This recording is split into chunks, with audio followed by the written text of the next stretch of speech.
welcome for What is for Tea with Tracey.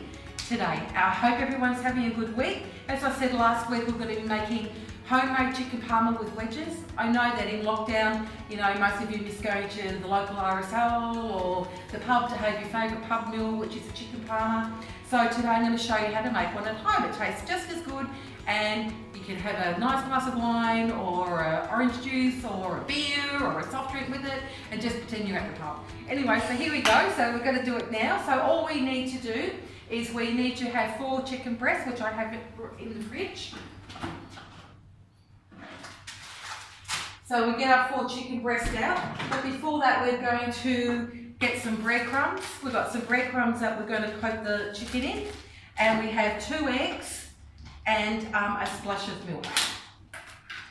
So first of all, we'll put the breadcrumbs on our,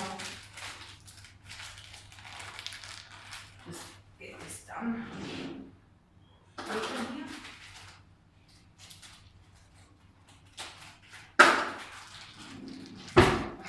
Packets, I'll tell you. All right, here we go. So we've got our breadcrumbs here, like that. Okay, put that over there, and we crack our 2 eggs in.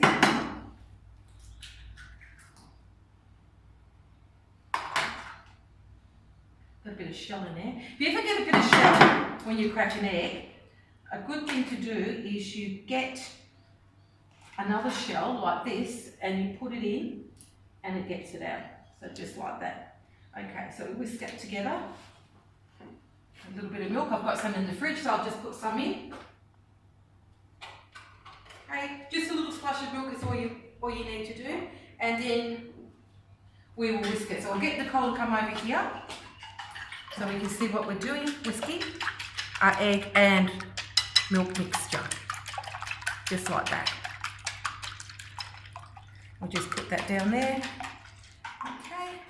And put a whisk in the sink. Rightio. Okay, so what we'll do is we'll turn the frying pan on. We'll put some oil in first, so we'll get our chicken breast. Just enough oil to cover the pan, because when you're frying stuff with breadcrumbs, the breadcrumbs soak up the oil. So we'll just do that. Okay. And then we're going to get our chicken breast and we're going to crumb it. Okay, so we've got 4 chicken breasts here.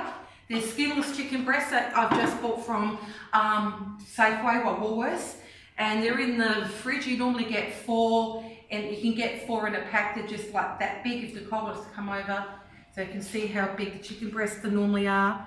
They're different sizes, but they're just like that. That's the size they are. We'll turn our frying pan on now and heat our oil up while we crumb our chicken breast. Here we go. We'll turn it up. Let's turn it on at the full. Okay, so this is how you crumb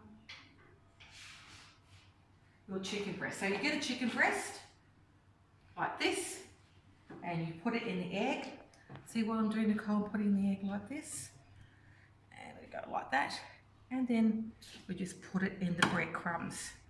Now we cook the chicken breast in the frying pan for 20 minutes, 10 minutes on each side, and then we flip it over, and then we put it in our baking tray and cook it in the oven for 15 minutes, and it's ready to go.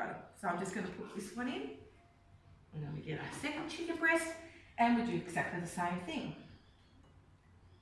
Just like that. Breadcrumbs. I'm just using no-name breadcrumbs from Coles, or you can get any no-name breadcrumbs. They do just as good as anything. Okay, make a bit of a mess here. I'll put that one in there. We get our other 2 and do the same thing. So this is a really nice easy meal to make as well. Takes about half an hour half an hour and 10 minutes, when you crumb the stuff and everything like that. So it's another quick easy meal you can make, if you're working or you're time poor, or the kids, have to have a quick meal because the kids might have soccer or football or ballet or whatever. So that's why we are doing this tonight and today. so everyone can have their favourite pub meal, which is a chicken parma. And the last but not least, we'll do that as well. Make sure it's coated really good.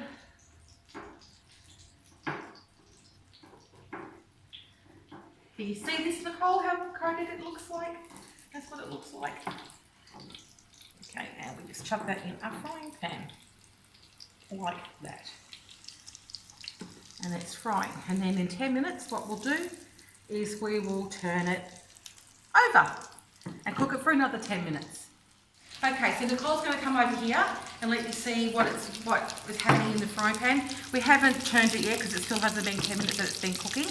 But while that's cooking, we're going to get our wedges ready. So I've just got normal wedges from Safeway, and I've got a pan that we've lined. They cook for about 25 minutes to 30 minutes, so we just put them in while we're getting everything ready.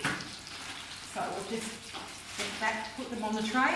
Put them in the oven of 180 degrees, and a preheated oven of 180 degrees, because that's what we cook the chicken parma in, as well as our wedges. So we'll just put the wedges in while the chicken parma is cooking, and then everything will be ready together. Okay, yum-mo, look at that. Also, I just want to take this opportunity to thank all our team members that are behind the camera that makes this possible for me and the YSLs to do all the activities, the story times. If it wasn't for our great guys behind the camera, we wouldn't be able to do this. So I just want to give a shout out to our team members that do that, and also to our marketing team. They're the ones that edit everything, put it together and post it on Facebook, so you guys can have a look at what we're doing. So I just want to give a big shout out to the people behind the scenes and let them know how grateful we are for all their hard work. Okay, so it's been cooking for 10 minutes now, so I'll get Nicole to come over, and we're going to turn over our chicken breast. So let's turn it over like that, and turn it over like that, and turn it over like that. See how it's nice and golden brown? That's what you want. And then cook it for another 10 minutes. Push the pan around like that. Take it all the oil. The reason why we only turn it once is if you turn it more than once, the breadcrumbs start to stick and come off your schnitzel. So, and it makes it nice and brown. So that's the reason why we're doing it. So yeah, this is my favourite pub meal. I love this. When my kids were little, we used to get out of the pub and order a chicken schnitzel with wedges, and the boys loved it, and I loved it. It was really good. So, you know, so even though we are in isolation, we can still cook the old favourites, the old Aussie favourite, the chicken schnitzel. So yes. And then when we finish cooking it for 10 minutes, we're going to take it out, put it on the plate, and then we're going to get our baking dish, which we will line with butter. We just get a paper towel and we just line this up, and then it'll be ready like this. I'll get Nicole to have a look. Just line it quickly like that, just so the chicken doesn't stick when we go to construct it. Okay, so our chicken's been cooking for 20 minutes, so we're going to take it out the frying pan now, put them on a plate, and then we are going to make our chicken schnitzels. Let's put them on a plate like that. Okay.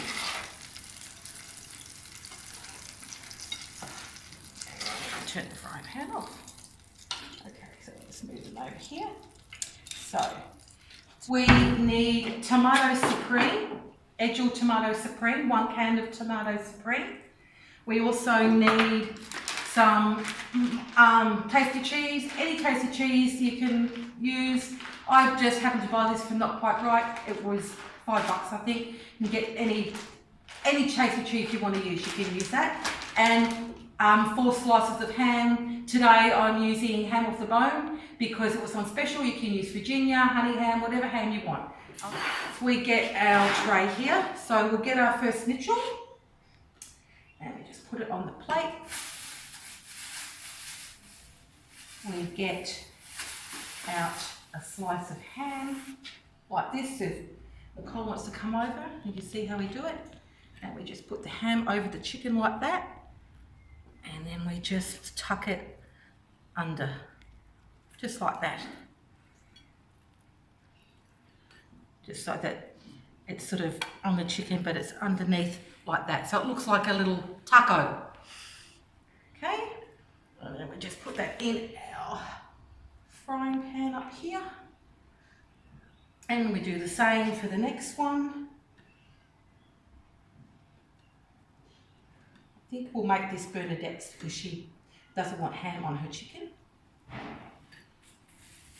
So we'll do the next one like a little taco.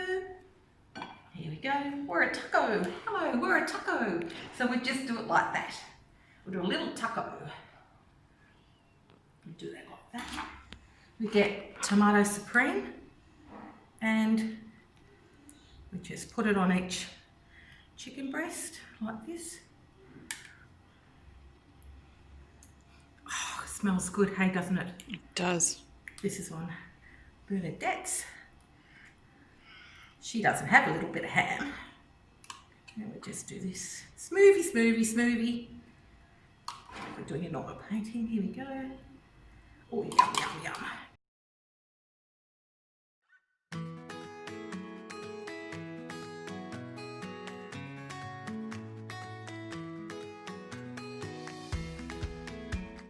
Okay, so our chicken's been in the oven for 20 minutes now, so we're just going to get it out as well as our wedges. I should have told you this little tip beforehand. What I normally do, after 20 minutes, I turn the oven off for about 4 minutes and just let it sit in there because that way it's not so sloppy and everything doesn't fall off, if that makes sense. So I'm going to get our wedges out and then our chicken parma. So that's what our wedges look like. And now the chicken parma. Yay!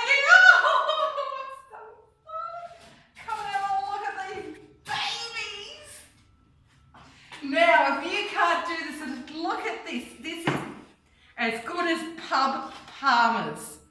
What do you think, Nicole? So hungry. Let's get our plate ready. Okay, so we'll get a parma out. There we go. All right. Get our parma out like that. Put it on the plate. Make sure we get a little bit of, you know, the leftover sauce, like this. Just put it on like that. What do you think? You think this looks good?